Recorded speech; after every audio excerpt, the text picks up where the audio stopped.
আসসালামু আলাইকুম, সবাই কেমন আছেন? আল্লাহর রহমতে আমরা ভালো আছি সবাই।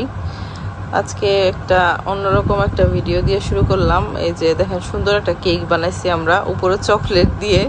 আমাদের ক্রিম আনা ছিল না, ক্রিম থাকলে আমরা এটার ভিতরে একটা ক্রিম দিতাম, কিন্তু এখন দেখলাম যে একটু নর্মাল সফট একটা কেক বানাই, একটুখানি চকলেট দিয়ে এটা খাবো আর কি আমরা। এই জন্য কেকের, কারণ কেকের এটা কিনা হয়েছে তো তো ভাবলাম যে একটু করি আর কি। তো এমনিতে সফটই হবে মনে হয়, আশা করা যায়। যাই হোক, আমি এটা ভিতরটা একটু কেটে দেখি কেমন হয়েছে। বিসমিল্লাহ।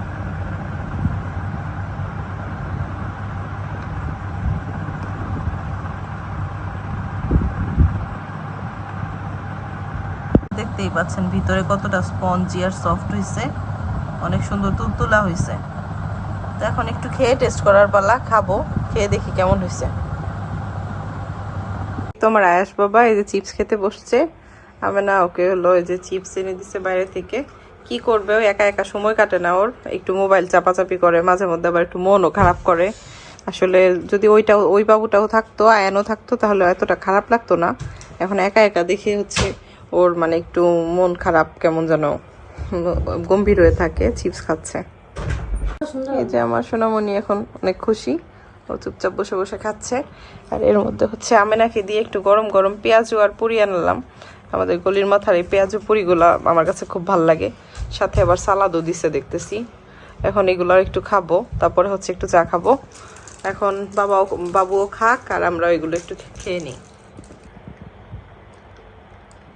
এই যে এখন হচ্ছে আমরা ওই যে জাম নিয়ে আসছিলাম, তো কিছু জাম রয়ে গেছিল, জামগুলো দেখতেছিলাম একটু নষ্ট হয়ে যাচ্ছে, তো ভাবলাম যে তাহলে ভর্তা করে খেয়ে ফেলি। আমার আম্মার অনেক পছন্দের একটা জিনিস, আম্মাকে অনেক মিস করতেছি, আম্মা থাকলে খাইতো। এই তো এখন তাহলে একটু জাম ভর্তা খাবো আর কি। অল্প মরিচ দিয়ে করছি। এটা যদি আমাদের বাড়িতে করা হইতো, আমার শ্বশুর বাড়িতে, এটার মধ্যে ম্যাক্সিমাম 5-6টা মরিচ দিত, কিন্তু আমরা হইলো জাস্ট একটা মরিচ দিছি কোনো রকম, খাবো আর কি। এখন একটু ব্যাংকে এসেছিলাম, ব্যাংক এটা আশকোনা ব্রাঞ্চের ব্যাংকে। এখানে আমাদের কিছু কাজ ছিল টুকিটাকি, আমার কিছু টাকা জমা দেওয়ার ছিল, তো ওই জন্য আয়েশকে নিয়ে আমেনাকে নিয়ে চলে আসছিলাম। লাইনে এত পরিমাণ ভিড় ছিল কি বলবো। আমেনাকে আমি লাইনে দাঁড় করাই দিছিলাম, ও হচ্ছে মানে লাইনে দাঁড়াইছিল, যখন আমার সিরিয়াল আসছে তখন হচ্ছে আমি গিয়ে জাস্ট আমার কাজ শেষ করছি। এই যে দেখতে পাচ্ছেন, দেখেন কি পরিমাণ ভিড়, ঈদের আগে আগে যে একটা পরিস্থিতি হয় আর কি। এই তো ব্যাংক থেকে বের হয়ে গেলাম, ব্যাংক থেকে বের হয়ে আশকোনা বাজারের দিকে একটু আগাচ্ছিলাম। এখানেও একটু টুকিটাকি কাজ ছিল। আর একটা ব্যাংকেও মানে গিয়েছিলাম, শাহজালাল ব্যাংকে, ওখানে আর ভিডিও করা হয় নাই। দেন তারপর হচ্ছে ঢুকে গেলাম আয়েশকে নিয়ে চট্টলায়। আয়েশকে দেখাচ্ছিলাম ও কী খাবে কী করবে, ও বলতেছিল ও শুধু স্প্রিট খাবে আর কিছুই খাবে না। তারপরে এই দেখেন কুরবানির হাট বসেছে, দেখেন গরুটা এমন অবস্থা, মানে এইভাবে করতেছে, খুব ভয় পেয়েছিলাম দেখে। আর এই যে বাসার পাশেই একটা গরুর হাট, মানে এই হাট থেকেই গরুটা বের হয়ে যে এরকম করতেছে, দৌড়াদৌড়ি করতেছে, মানুষ সবাই ভয় পাচ্ছিল। তো আমি হাটের মধ্যে একটুখানি মানে গেটের কাছে দাঁড়িয়ে একটু জুম করে দেখাচ্ছিলাম যে এখানে কি আছে। মানে ছোট একটা হাট, এখানে অনেক বড় যে হাট তা না, আমাদের বাসার পাশে, একদম পাশে এটা একটা মাঠ। তো এই মাঠে নিয়ে আসছে এই গরুগুলা, দেখেন গরুগুলা কেমন। এই যে ছাগল, একটা ছাগলই দেখছিলাম হাটে, আর তেমন কোনো ছাগল ছিল না। আর এই যে বেশ কিছু গরু ছিল, অনেক বড় সাইজের না, মিডিয়াম সাইজের বেশ কিছু গরু ছিল এখানে, কালো, সাদা, লাল। তো এই তো তারপরে যে বাসার গলির সামনে চলে আসলাম, এই যে এটা আমাদের বাসা আর কি। তো এই যে ঘরে এখন ঢুকবো, বাসায় তো চলে আসলাম আমরা। আমরা রাস্তায় খুব ভয় পাইছি, গরুর দেখতেছিলাম ওখানে গরুর হাটে, গরু দুই লোক নিয়ে যেতেছিল, এমন দৌড় দিছে দেখে আমেনার আমি ভয়, অবস্থা খুব খারাপ। আমরা তাড়াতাড়ি করে বাসায় আসছি। দেখেন কি কি নিয়ে আসছি, এগুলো হচ্ছে ঝুমা আনছে ওর জন্য, আম্মুরও এরকম আসছে, খুব সুন্দর। এগুলোর মধ্যে মাংস রান্না করলে অনেক সুন্দর হয় আর কি, মাংসর টেস্টটাও ভালো আসে। আর এই যে মিডিয়াম সাইজের একটা ফ্রাই প্যান আনছে ঝুমা, এগুলা আমার না, এগুলা হচ্ছে ঝুমার, বাসারও না, এই আর কি। আর আমরা কিছু সবজি নিয়ে আসছি, সবজির মধ্যে হচ্ছে আপনার এই যে টমেটো নিয়ে আসছি, বেগুন নিয়ে আসছি বড়া খাওয়ার জন্য, আর হচ্ছে এখানে লেবু আছে আর ঢেঁড়স, এগুলো হচ্ছে আমরা নিয়ে আসছি সবজি। অল্প অল্প করে আনলেই ফ্রেশ ফ্রেশ খাওয়া যায়। আর এই যে স্প্রাইট নিয়ে আসছি, এই যে আমেনা বের করতেছে একটা একটা করে, একটা স্প্রাইট নিয়ে আসছি, এই যে অফার ছিল স্বপ্নতে, অফার দেখে দেখলাম, ওই দিন গতবার গিয়েছিলাম তখনও নিয়ে আসছিলাম, এখন আজকেও একটা নিয়ে আসলাম। আর হচ্ছে আয়াস আবার স্প্রিট খাবে, ওর বায়না ধরছে স্প্রিট খাবে, ওর জন্য এটা নিয়ে আসছি। আর হলুদ আর মরিচের গুঁড়া নিয়ে আসছি। আর হচ্ছে নিয়ে আসছি একটা সয়া সস, কয়েকটা ম্যাজিক মশলা নিয়ে আসছি। আমরা আবার এটা ওইটাতে একটু ম্যাজিক মশলা ইউজ করি, খিচুড়ি রান্না করলেও করি, এই জন্য হচ্ছে নিয়ে আসছি। তো আজকে এই যে টুকিটাকি এগুলাই আমরা নিয়ে আসছি, আর তেমন কিছু আজকে আনি নেই, আজকে খাওয়ার জন্যও কোনো কিছু আনি নেই। তো এগুলাই ছিল আজকের কেনাকাটা। আমার আয়াস সোনামণি, আমার লক্ষ্মী সোনামণি, ওর একটু মনটা খারাপ, একা একা ভালো লাগে না, ওর সময় কাটে না। আজকে তো আমি ব্যাংকেও ওকে নিয়ে গেছিলাম, বাইরে নিয়ে গেছিলাম, সারাক্ষণ খালি বলে আব্বু আব্বু করে। এখন হচ্ছে ওর জন্য খাওয়ার জন্য যে কলা নিয়ে আসছি, কলা আমি এরকম কেটে নিয়ে আসছি, যাতে পাতলা পাতলা করে কেটে আনছি, ওর মুখে দিতে যাতে মানে সহজ হয়।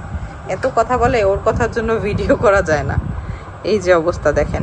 আর সারাক্ষণ ফোন দেখতে দেখতে এমন অবস্থা, বাচ্চাদের এখন এমন একটা অভ্যাস হয়েছে, মানে ফোন ছাড়া চলে না, যতই চেষ্টা করা যাক না, সারাক্ষণ তারা ফোন দেখবে, এই হলো অবস্থা। তো এখন একটু আস্তে আস্তে করে একটু এই কলাগুলো খাওয়াবো ওকে আমি। খুব সুন্দর একটা ডিম পিঠা বানিয়েছি, দেখেন অনেক সুন্দর, একদম গরম গরম আছে, আর এই যে ফুলে উঠছে, আমার কাছে এটা খুব ভালো লাগে, এটা বিস্কিটের মতো হয়। আর এটা আমি একটু এই যে একটা পিঠা একটু আমি একটু ভেঙে দেখাই, ভিতরে দেখেন কেমন হয়েছে, ভিতরে একটু সুন্দর হয়েছে, অনেক সুন্দর হয়েছে। আর হচ্ছে এদিকে একটু আম কেটে নিয়ে বসছি খাওয়ার জন্য, এই যে সাথে 7 আপ আছে, এগুলো হচ্ছে আমার নাস্তা। এই যে বসে এখন খাবো আর কি, সুন্দর একটা নাস্তা।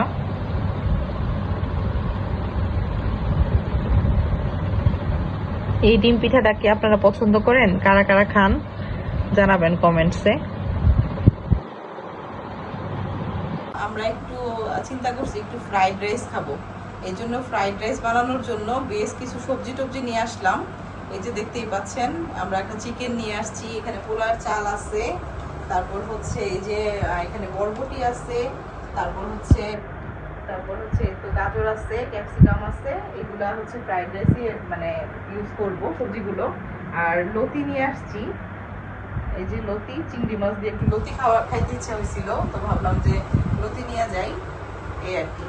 আর যে এই আমগুলো হচ্ছে ভাইয়া পাঠাই দিচ্ছে, হয়তো বা কেউ ভাইয়াকে পাঠাইছে আর কি। এই যে দেখেন সুন্দর সুন্দর হিমসাগর আম, এই আর কি। তো এই আমগুলো এখনো দেখতেছি হালকা হালকা একটু কাঁচা আছে, আর একটু পাকলে আর কি সুন্দরভাবে খাওয়া যাবে। আর ইনশাল্লাহ আমি যখন ফ্রাইড রাইস রান্না করব, ওইটাও আপনাদের সঙ্গে শেয়ার করব যে কি রান্না করলাম, কিভাবে রান্না করলাম। এই তো এইটুকুই ছিল। রাতের বেলায় ডিনার করার জন্য এই যে ভাত নিয়ে আসলাম, আর ঢেঁড়স আর আলু দিয়ে সুন্দর একটা ভাজি করা হয়েছে। আমার আম্মু আবার এরকম করে ঢেঁড়স আর আলু দিয়ে ভাজি করে, তো আমার কাছে খুব ভালো লাগছে। তো আজকে এই জন্য আমরা এই যে ঢেঁড়স আর আলু ভাজি, আর রাতে হচ্ছে আলু টমেটো দিয়ে বড় রুই মাছ দিয়ে রান্না করা হয়েছে। আজকে আর কোনো কিছুই আর বাড়তি করা হয় নাই, তো এইগুলাই হচ্ছে রাতের বেলায় খাবো। আর আজকে ভাইয়া বলছে যে খেয়ে আসবে, তো ভাইয়াও খাবে না, এই জন্য আমরা দেখলাম যে এতেই আমাদের হয়ে যাবে। আর আগামীকালকে যাই হোক রান্না করা মানে রান্না বাড়া যা করি করবো, আমরা আবার প্রতিদিন রাতেই রান্না করি। তো এই যে রান্না বান্না শেষ করে একদম গরম গরম নিয়ে বসে গেছি, এখন খাওয়া দাওয়াটা একটু সেরে নিব। যে আজকে ঝুমা আর আমি গিয়েছিলাম একটু ঈদের বাজার করার জন্য, তো আজকে মানে ফাইনালি ঈদের যত টুকিটাকি বাজার আছে সবকিছু একসঙ্গে করে নিয়ে আসলাম, আর আমাদের যাওয়া লাগবে না মানে ঈদের বাজারের জন্য। তো এখানে অনেক কিছু আমি নিয়ে আসছি, দেখাই। এই যে একটা ম্যাগি নুডলস নিয়ে আসছি, আমার কাছে অন্যান্য নুডলস থেকে ম্যাগিটা ভালো লাগে, তো এই জন্য ম্যাগিও নিয়ে আসছি। আর এখানে এই যে এই নুডলসটা নিয়ে আসছি, এটা আমি একটু মাংস দিয়ে রান্না করব, তাহলে ভালো লাগবে। আর হচ্ছে কারণ ম্যাগিটার সঙ্গে মাংস দেওয়ার থেকে এই নুডলসটার সঙ্গে মাংস দিয়ে রান্না করলে অনেক মজা হয়। আর এখানে চিনি গুঁড়া চাল নিয়ে আসছি 3 প্যাকেট, তারপরে এই যে সেমাই নিয়ে আসলাম, লম্বা সেমাই 2টা। এখানে বেশ কিছু আইটেমের মশলা নিয়ে আসছি আমি, ফিরনি মিক্স আনছি, চটপটি মশলা, বিরিয়ানি মশলা, রোস্ট মশলা, হালিম মিক্স, এগুলো আনছি। একটা ব্রেড নিয়ে আসছি, এখানে কিছু বাদাম আছে, কারণ মিষ্টি আইটেমের সাথে একটু বাদাম দিলে ভালো লাগে, তো এখানে এই জন্য এই বাদামগুলো নিয়ে নিছি। আর এখানে এই যে 2টা মাজুনি, এগুলো আমেনার জন্য। আর হচ্ছে এই যে সেমাই, এখানে সেমাই আছে যে মানে কুলসনের যেটা লাচ্ছা সেমাই, এটা 2 প্যাকেট নিয়ে আসছি অনলি। তারপরে এই তো টুকিটাকি আটা নিয়ে আসলাম, তারপরে চটপটির জন্য বুট নিয়ে আসছি, ফুচকার কাঁচা প্যাকেট নিয়ে আসছি, ভেজে খাওয়া যাবে। এখানে একটা টক দই নিয়ে আসছি, এই যে টক দইটা লাগবে রোস্টে, তারপরে হচ্ছে না মানে তারপরে বিরিয়ানিতেও লাগবে, যদি বিরিয়ানি রান্না করি রোস্টে তো লাগবেই। আর একটা কন্ডেন্স মিল্ক নিয়ে আসলাম, কন্ডেন্স মিল্কটাও মিষ্টি আইটেমে হয়তো বা একটুখানি ইউজ করব। এখানে বুটের ডাল নিয়ে আসছি, হয়তো গরুর মাংস কাবাব করলে লাগতে পারে বুটের ডাল, তো এই জন্যই হচ্ছে তো টুকিটাকি করে সব কিছু নিয়ে নিলাম। আর আটাও নিয়ে আসছি, কারণ রেগুলার আমরা রুটি খাই, তো আবার আমার হয়তো বা যাওয়া হবে না, এই জন্য আমি আবার 2 কেজি আটা নিয়ে নিছি। আর হচ্ছে সুন্দর ফ্রেশ জাম ছিল, জাম দেখে তো আমার জাম দেখলে মনে হয় যে না জাম নেওয়া লাগবে, যেখানেই দেখি না কেন, কারণ এত অল্প সময় থাকে জাম, তো এই জন্য জামও নিয়ে নিলাম। আর এখানে একটা লাউ নিয়ে আসছি, লাউটা অনেক কচি, একদম নরম দেখে যে লাউটা নিলাম। লাউটা চিংড়ি মাছ দিয়ে রান্না করবো ইনশাল্লাহ। আর কয়েকটা লাউ, মানে লাউয়ের জন্য, লাউ রান্না করলে আবার একটু ধনিয়া পাতা দিলে ভালো লাগে লাউয়ের জন্য, এই জন্য কয়েকটা ধনিয়া পাতাও নিয়ে আসছি। তো এই তো এইগুলাই ছিল টুকিটাকি আমাদের ঈদ বাজার। আর এর মধ্যে হচ্ছে আয়াস ঘুমায় ছিল, ওকে হচ্ছে আমি আজকে সাথে করে নিয়ে যাই নাই। খেলনা টেলনা দেখেন কি অবস্থা করে রাখছে, সব কিছু ছড়ায় ছিটা, মানে এমন একটা অবস্থা করছে ও। আর এই যে সারাক্ষণই মোবাইল টিপবে, ঘুম থেকে উঠে এখনো ও খাওয়া দাওয়াও করে নাই, খাওয়া দাওয়া করার আগে যে ফোন নিয়ে বসে গেছে। এখন আমি ওকে একটু জোর করে একটু ভাত টাত খাওয়াবো, দেখি কি করা যায়। আব্বু তাহলে এখন আল্লাহ হাফিজ দিয়ে দিতে হবে। তাহলে সবাই ভালো থাকবেন, আমাদের জন্য দোয়া করবেন। ভিডিওটি যদি ভালো লাগে একটা লাইক দিবেন, যারা আমাদের চ্যানেলটিকে সাবস্ক্রাইব করেন নাই তারা প্লিজ করে দিবেন। তো আজকের জন্য আল্লাহ হাফেজ। আব্বু আল্লাহ হাফেজ দাও। আল্লাহ হাফেজ।